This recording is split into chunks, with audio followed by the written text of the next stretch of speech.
Hello everybody and welcome. Today we're looking at a video by WATOP, a channel here on YouTube that I keep getting recommended for some reason and often avoid, mostly because the facts they present are at least 45% full in any given video. That's why I decided to just go ahead and call these people out, because one of my least favorite things in the entire world is misinformation, specifically about animals, and I will not stand for it. So without further ado, let's jump into it. There are also several dangerous gangs in the animal world that terrify everyone who's ever encountered them. We're going to talk about them. If they try to attack the otter, this will happen.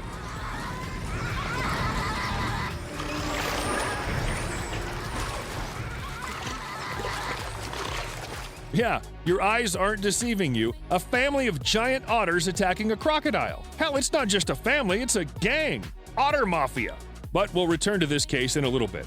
Okay, so what the otters are displaying right now is a behavior known as mobbing.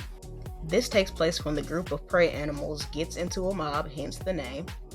And they all harass and sometimes even physically attack the predator, trying to pressure it into leaving their territory.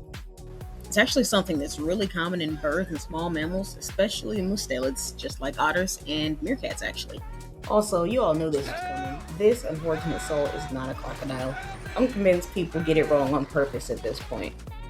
It looks like a black caiman, which is essentially South America's answer to alligators. This species can hunt alone, in pairs, or in groups, and the menu includes absolutely everything there is in a certain area. Fish? Something like a main course. Crabs? Easy. Small snakes? As a light snack. Anaconda? Give me 2, please. Crocodiles? Oh, crocodiles better stay away from these giant otters. You know, monitor lizards seem to be dangerous. They're predatory, bloodthirsty creatures that ooze venom. Monitor lizards are not known to be venomous, but it's debated whether Komodo dragons are, so I'll let this slide. Meanwhile, turtles seem like harmless slow fellows who hide in their shells as soon as they feel threatened. However, that seems to be a misconception. Turtles can actually stand up for themselves. In 2018, a man from St. Tammany Parish, Louisiana, made a shocking discovery when he found an alligator snapping turtle trapped in a local river. But it wasn't about the turtle itself, which was simply trapped, but rather what happened after that. When the man cut his catch open to cook and eat it, he found a finger inside the turtle. A human finger. Having no idea how it ended up there, the man called the police to investigate. Police officers began their search for answers by examining the turtle and what was inside. They also looked for evidence in the river where the turtle had been caught, but found nothing. Why was there a human finger inside the animal? And where the hell was the rest of the human? It's not a very difficult question to answer if you've ever seen any of the videos of dumb people sticking their fingers in turtles' mouths like they don't understand they will bite their fingers off. Loggerhead sea turtle, a large underwater reptile that can weigh up to 1,000 pounds. These turtles are omnivores, and their powerful jaws allow them to easily crack the shells of their prey. It's weird, of course, that the turtle attacked a tourist instead of some crab. These turtles are known for being aggressive and territorial. Turtle experts say the reptiles attack people who invade their living space, with bites occurring even in shallow water. There have been 11 sea turtle attacks in the same area in the past 2 weeks. They're not the only animals to watch out for, though.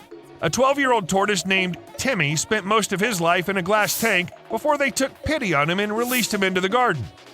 Who knew what that would lead to? The long years spent inside the tiny tank had affected Timmy's attitude, and he suddenly discovered a desire to defend his territory.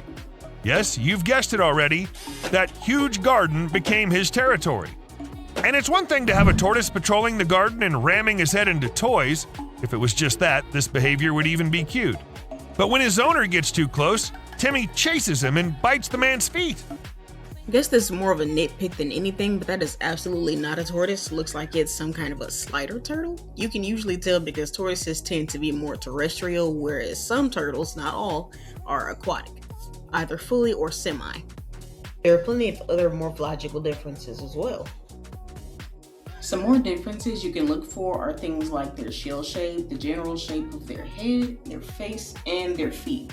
Honestly, tortoises look like your friendly grandpa or your favorite uncle, the one who gives you $1 when you see him. Turtles look like they stared into the abyss and the abyss blinked first. Web feet, omnivores, probably a turtle, whereas tortoises will have little stompers more suited to walking than swimming. and they primarily feed on vegetation. Although there is a few species that can swim and will indulge in meat from time to time, like the redfoot.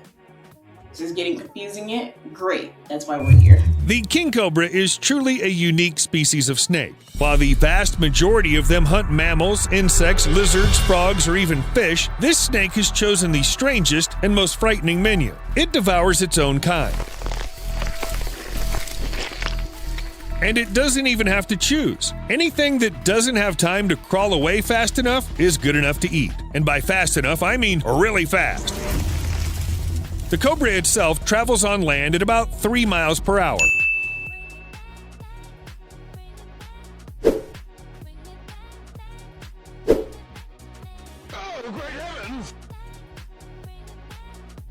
Miles per hour. Plus, it swims quite well. And here's what its typical bout with a beauty rat snake looks like. It's a snake with black and yellow scales.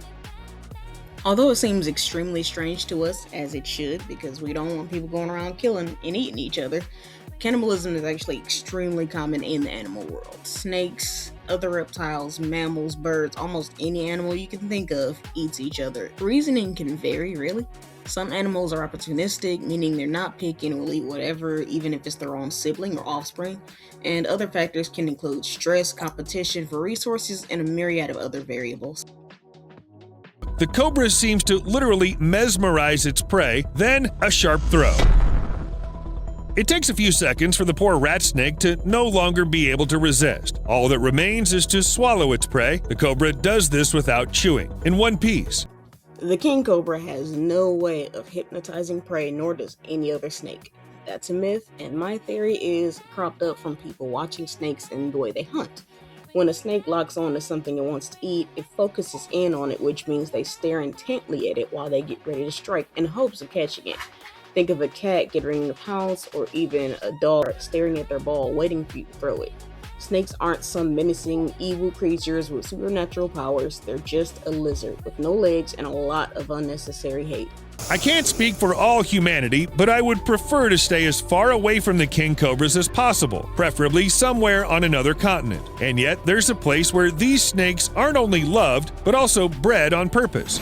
Welcome to Snake Village in Thailand. The villagers have been raising and taming king cobras for decades. They do it to attract tourists who come in large numbers to see the unusual pets. But recently, it's becoming very difficult to get food for the pets. Well, you already know why. But this doesn't stop the locals from a very peculiar form of entertainment: boxing with a king cobra. How could anybody think of such a thing? No wonder almost everyone in this village has lost something. At best, it's a finger. A shame, of course, but not a big price to pay for literally beating one of the world's most dangerous snakes. Just in case, don't try this again. Watch your fingers, and see you later.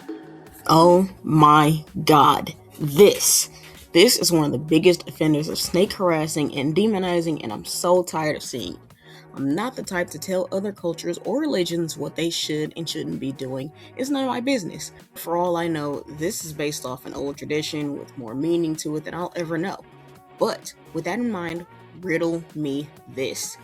What excuse is there for this? Here we go. Since everybody I know is terrified of snakes, that means it's perfectly okay for me to grab a bunch of vine snakes by the neck, probably choking them to death while I pit 2 other snakes who don't want to be here against each other for clicks. You don't have to fall in love with snakes, but if the image of someone strangling a puppy like this would upset you, please don't support the people who do this. You're just promoting cruelty.